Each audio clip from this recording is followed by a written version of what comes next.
The International Space Station is for fewer passengers, plus an image once thought impossible becomes reality. You might have heard of the company that was trying to catch a rocket from the sky. Well, it did, sort of, how VOA's Arash Arabasadi will bring us the week in space.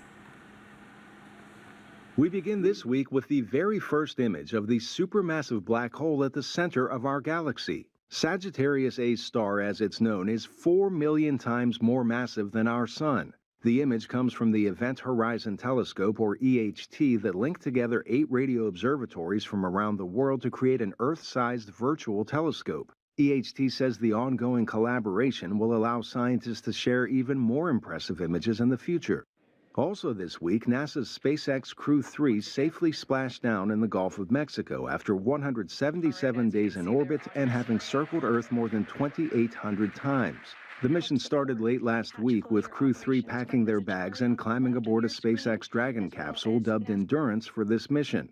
NASA astronauts Caleb Barron, Raja Shari, former station commander Tom Marshburn, and their European counterpart Matthias Maurer had been aboard the International Space Station since November. NASA says Crew 3 conducted experiments ranging from new life support technology to how concrete hardens in microgravity.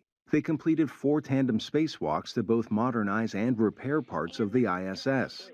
The Endurance splashdown marked the busiest month yet for SpaceX. The private spaceflight company had already sent replacements to the ISS Crew 3 in addition to launching a private spaceflight. SpaceX has now launched 26 people into orbit in less than 2 years, with 8 of them being space tourists. In other news, a new report to the World Meteorological Organization paints a grim picture for our planet's climate. The international study from 11 forecast centers around the planet shows a 93% chance that the world will set a new record for the hottest year by the end of 2026. Experts say this is a cause for alarm. The climate that we have now is a product of the atmosphere that we had 20 or 30 years ago.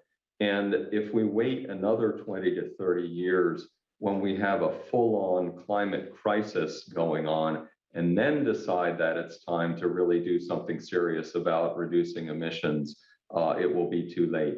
Experts have long warned that 1.5 degrees Celsius global temperature rise would trigger devastating results, including more severe droughts and storms. The report predicts a 50-50 chance the world surpasses that threshold in the next 5 years. Finally this week, California-based Rocket Lab did what everyone seems to be doing these days when they launched a rocket from New Zealand. But here's the twist. Instead of a controlled landing like its competitors, a helicopter caught the booster mid-air. The real-world test did suffer a setback as pilots noticed a weight imbalance and ultimately dumped the booster in the ocean. Rocket Lab did, however, fully succeed in sending 34 satellites into orbit. Arash, Arabasadi, VOA News.